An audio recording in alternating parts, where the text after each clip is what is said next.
Saya begitu menikmati ketika saya berbicara kebenaran firman Allah dengan mereka yang usianya ya masih kelas remaja, atau bisa saja anak-anak. Saya mengajar atau memberitakan firman lintas usia, tidak hanya orang dewasa. Terkadang saya begitu menikmati, seperti tadi ketika dalam sebuah pembinaan baptisan, saya begitu menikmati ketika mereka masih baru bangun tidur, harus berhadapan dan harus belajar firman, tapi mereka begitu semangat, begitu respon dengan hebat. Kenapa saya menikmati? Karena saya melihat jawaban mereka bukan jawaban yang berangkat dari sebuah permainan kata kalimat yang dirancang supaya ibu dengarnya senang, tapi jawaban itu berangkat dari kepolosan hati, kejujuran seorang manusia untuk ketika dia berjalan menginginkan kehidupan kekal sebagaimana yang dikatakan firman, tapi mereka membentur dengan kenyataan yang ada, yang kulihat tak seperti yang dikatakan firman.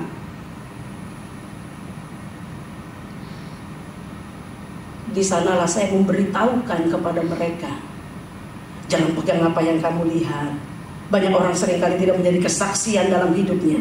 Tapi tahukah kamu, ketika kamu hanya memegang firman, jadilah kamu seperti firman itu. Ketika pada kenyataannya banyak orang yang telah menerima undangan itu, tetapi tidak bisa mengakses kenikmatan yang tertera di dalam undangan itu. Ketika banyak orang yang sudah menerima Tuhan Yesus Kristus sebagai juru selamat, sebagai Tuhannya, tetapi toh mereka masih hidup di dalam keterikatan, padahal Yesus datang untuk melepaskan. Masih hidup dalam penderitaan akibat dosa, dari keburukan yang satu kepada keburukan yang lain, padahal Kristus melepaskan kita dari dosa. Penderitaan akibat dosa, akibat kebodohan kita sendiri, padahal Kristus sudah melepaskan kita. Sudah menerima undangan itu, tetapi tidak bisa menikmati apa yang tertera di dalam undangan hebat itu. Harusnya ini menyita seluruh perhatian kita. Harusnya ini menyita seluruh perhatian kita untuk bertanya kepada diri kita sendiri secara jujur, untuk membuat perenungan yang jujur kepada diri kita. Apa yang salah dalam diriku?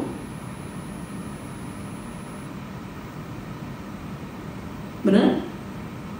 Apa yang keliru dalam diriku? Sebab Anda dan saya sebagai orang yang percaya kepada Tuhan Yesus Kristus tentu sama-sama menerima dan sama-sama percaya dan sama-sama setuju. Dari pihak Allah, dia tidak mungkin berdusta terhadap janjinya. Benar? Dari pihak Allah, dia tidak mungkin berbohong terhadap apa yang dijanjikannya. Tentu tak ada yang salah dari pihak dia.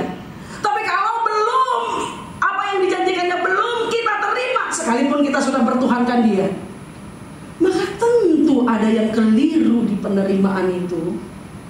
Itulah yang saya maksudkan. Biarkan firman itu mengusik hati kita. Biarkan firman itu mengusik hati kita, supaya kita mengamat-amati hidup kita, supaya kita belajar jujur terhadap hidup kita. Belajar jujur terhadap hidup kita. Sebab harus diakui, banyak kita tak belajar jujur dalam menerima firman itu, dan tak belajar jujur dalam menjalani hidup itu, dalam menjalani hidup ini. Bukankah banyak kita menggunakan topeng dalam kehidupan ini? Tinggal ganti peran saja, mau pakai yang mana? masih kuasai keadaan di luar kita, menguasai diri sendiri saja tidak sanggup. Mau bukti? Orang seperti ini, kalau udah katanya, nggak ada yang bisa nggak ada yang boleh larang dia. Kalau udah maunya. Maka kalau udah marahlah dia. Tak peduli alasan marah itu benar atau salah. Yang penting gua mau marah, lu apa? Nggak sanggup kuasai dirinya. Padahal Kristus memberikan kelepasan.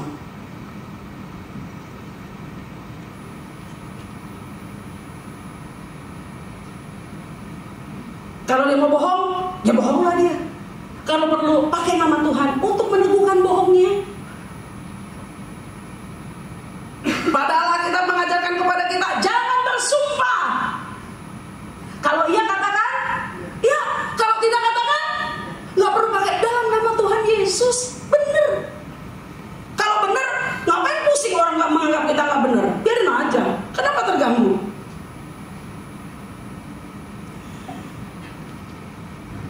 Kehidupan atau kebiasaan seperti ini tentu atau pasti, ini lebih tepat, pasti akan melahirkan masalah dalam hidup orang tersebut. Celakanya ketika masalah datang, mereka dengan senang hati berkata, Tuhan mengizinkan ini terjadi dalam diriku untuk maksud tertentu. Maka kalau itu tidak ditolong, Tuhanlah yang dipersalahkan. Astaga sekali.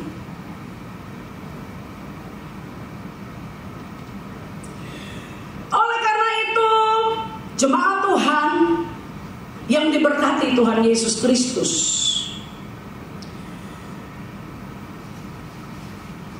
ketika kita terusik dengan undangan hebat yang kita terima, tapi tak bisa kita nikmati itu, marilah dalam keterusikan itu paling tidak pagi ini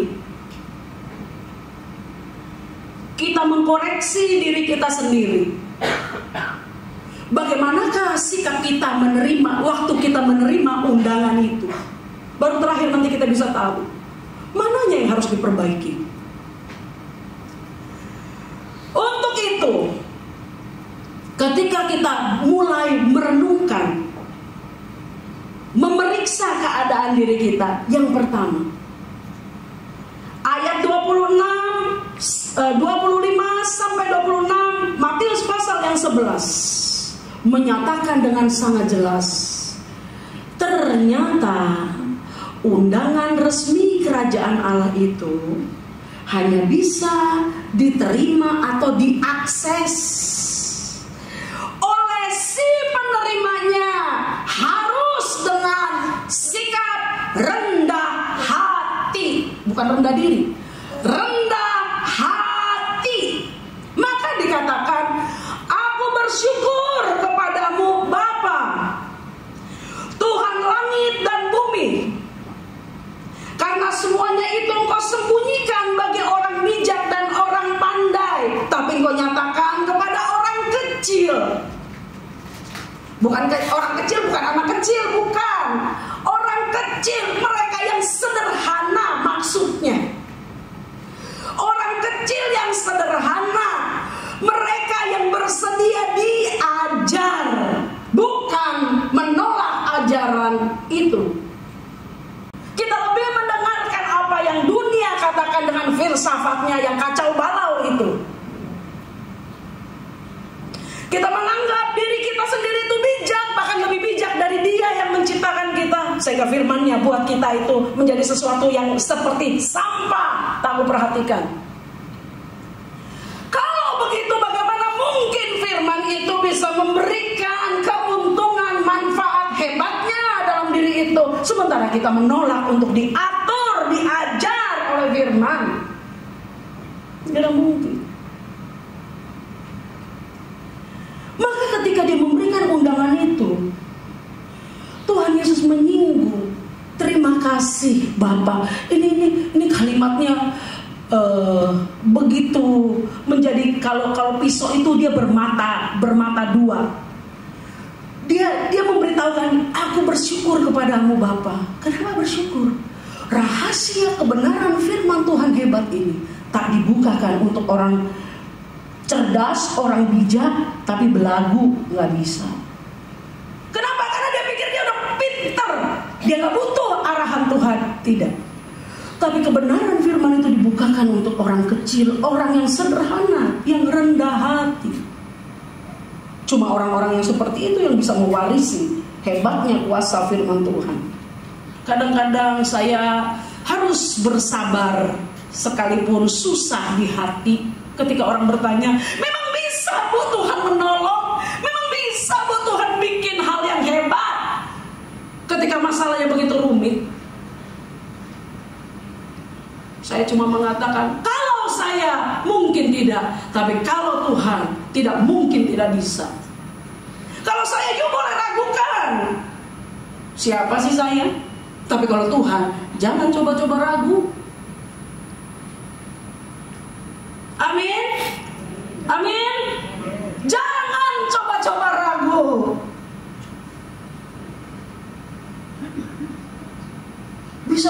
Bisa buat jalan ketika nggak ada jalan, itu kan nyanyiannya. Buat mata air di padang gurun, wih. Tapi itu belum hebat-hebat banget. Kasih hidup kepada yang nggak punya hidup, itu baru hebat. Camkan baik-baik ya. Di luar Tuhan Yesus tidak ada seorang pun sanggup mengenal Allah, apalagi memperkenankan hati Bapa. Tampilkan Matius 11 ayat 27.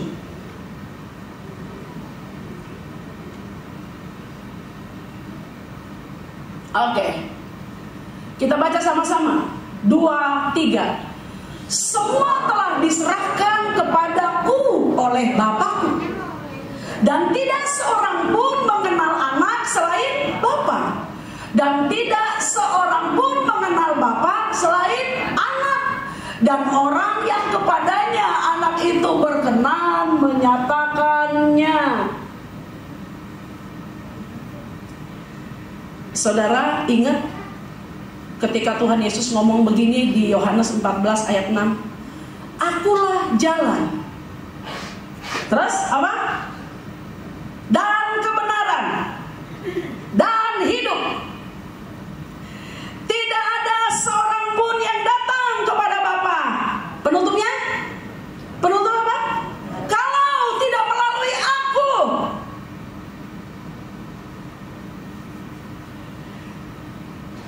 Ini dua pernyataan yang tidak bisa diganggu gugat.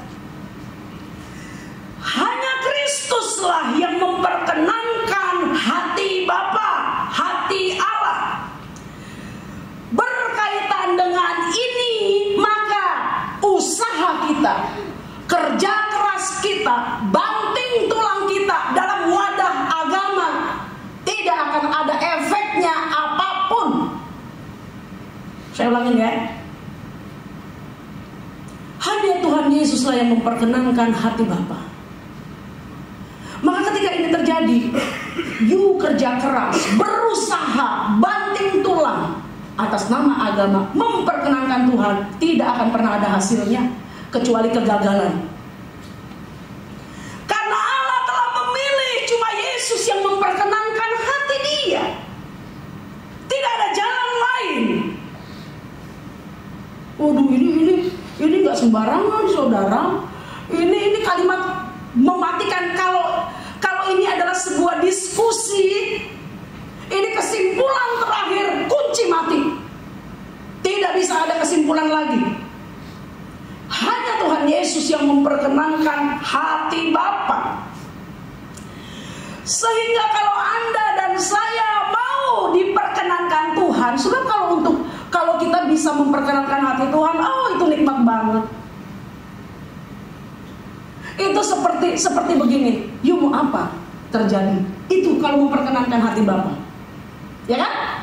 Waktu Tuhan Yesus bangkitin Lazarus, dia berdiri di depan kubur yang udah 4 hari jasadnya terkurung di sana. Saudara perempuannya bilang, Tuhan jangan, udah bau, jangan dibuka, udah bau. Tapi dia bilang buka. Doanya begini, Bapa, aku kasih karena Engkau selalu mendengarkan aku. Betapa Bapa memperkenankan Tuhan Yesus, sehingga apapun yang Tuhan katakan tidak bisa gagal. Aku bersyukur Engkau selalu mendengarkan aku, karena Engkau selalu memperkenankan aku. Tapi karena orang banyak ini yang tidak percaya ini, aku minta kepadamu, perlihatkanlah kepada mereka betapa Kristus memperkenankan hati Bapa. Bahkan hanya dengan satu kalimat dia berkata, Lazarus keluar. Tuh mayat udah 4 hari keluar. Orang bingung. Hanya di dalam Tuhan Yesuslah Anda dan saya bisa memperkenankan hati Bapa, atau bahasa sederhananya bisa disukai oleh Bapa. Lebih sederhana lagi, Bapa bisa senang sama kita hanya dalam Tuhan Yesus. Firman Allah itu menyenangkan kalau kita mengerti bagaimana cara kita menggunakannya. Dia sangat menyenangkan. Kenapa? Karena di dalam firman itulah kita tidak diminta untuk bagaimana berjuang menggenapi firman itu, bukan. Kita cuma diminta mengakui firman itu, menerima firman itu. Selanjutnya Bu, maka ketika kita menerima firman itu akan memberikan kekuatan di dalam hati kita, menuntun kita untuk melihat apa yang dikatakan firman itu. Dengan kekuatannya, bukan dengan kekuatan kita, bukan. Itulah yang dimaksud oleh Tuhan Yesus Kristus. Kuk yang kupasang itu, beban itu menyenangkan. Kuk itu, beban itu menyukakan hatimu. Ini sekaligus membungkam para pengajar firman waktu itu di luar Kristus. Para ahli Taurat, orang Yahudi mengajarkan umat untuk berjuang bagaimana menggenapi kehidupan benar, kehidupan baik yang diberkati Tuhan lewat seperangkat hukum yang mematikan. Orang dengar bukannya senang, tetapi dia justru tak berdaya. Ada ratusan hukum, bahkan untuk hukum Sabat saja dia punya peraturan tambahan ratusan. Tidak boleh angkat beban yang melebihi berat sendok, tidak boleh berjalan. Kan kalau hak Sabat kan kamu harus menggunakan Sabatmu untuk menghormati Tuhan. Mereka menambah aturannya. Gak boleh angkat barang melampaui sendok, gak boleh berjalan lebih daripada berapa kilometer, tidak boleh begini, tidak boleh begitu. Padahal mereka sendiri tidak sanggup melakukan itu. Umat diperhadapkan, dibawa kepada beban yang mematikan, bukan kehidupan. Tapi ketika Tuhan Yesus datang, dia beritahu, dia ganti beban itu. Bukan ciptakan manusia lihat, dia ganti beban itu. Beban ini ringan, enak. Ketika kamu mengenakannya dalam hidupmu, kamu nyaman. Kenapa? Kekuatannya bukan dari kita, kekuatannya dari Dia. Tapi harus mau diajar. Harus mau diajar. Harus mau diajar. Maka mulai sekarang belajarlah. Melewati situasi nasional yang membuat orang lebih sering sekarang nonton TV, buka berita-berita Detikcom atau apapun itu, apapun kom setiap hari. Saya udah berapa hari nggak buka TV hanya untuk mendengarkan apa kabar virus corona. Sudah berapa orang yang mengidap penyakit itu?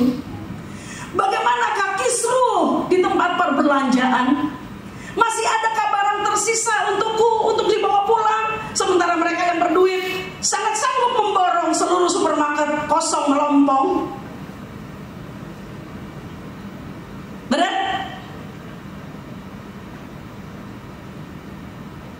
Jangankan beli masker harga 300.000, itu masker yang biasa. Beli makan aja susah. Kemudian takutkah hatimu? Gentarkah hatimu?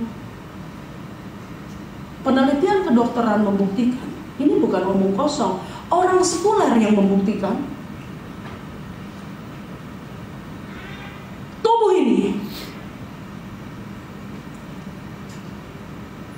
ketika sakit, penyakit itu dipengaruhi. Pertama, faktor spiritual mempengaruhi seseorang bisa sakit. Dalam penelitian itu dikatakan 50% dia menguasai faktor spiritual. Hubunganmu dengan alam manusia batiniamu 50% mempengaruhi seseorang bisa sakit. Ini hebat benar. 25% diberikan tempat kepada faktor kejiwaan. 25%. Kalau jiwanya sakit, pikirannya stres melulu, penyakit gak usah datang, karena kamu mengundang dengan sukarela. Ayo sini, dia nggak mau datang jadi datang. Sini. Kenapa lu stres? Ya kan?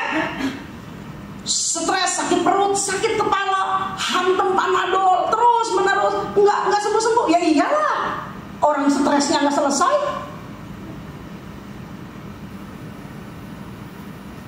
Kemudian 15% diberikan kepada hubungan sosial. Kalau hubungan sosialmu terganggu, maka kesehatanmu bisa terganggu. Ya iyalah, kalau kamu datang ke gereja semua orang, karena kamu orangnya nyinyir, rese, siapa yang mau deketin kamu? Nggak usah main sama dia, nyebelin. Ya dong. Kamu yang digituin, sakit hati. Tiap hari makan hati terus, sekalipun minum teh botol. Ya imbang kan? Kan iklannya begitu. Apapun makannya, minumnya teh botol. Terus sakit hati minum teh botol gak ada efek. 10% baru diberikan ruang kepada fisik yang sakit. 10% doang. Dapat apa kita dari penelitian dunia itu? Satu aja. Kalau kerohanianmu terganggu, apapun bisa terjadi. Kalau hidupmu dengan Allahmu terganggu, kamu pasti bermasalah. Tapi kalau hidupmu dengan Allahmu baik-baik saja, masalah bisa saja mendatangimu, tapi Dialah cukup sanggup membuat kamu terkapar. Tuhan Yesus memberkati kita. Amin. Mari kita bangkit berdiri bersama.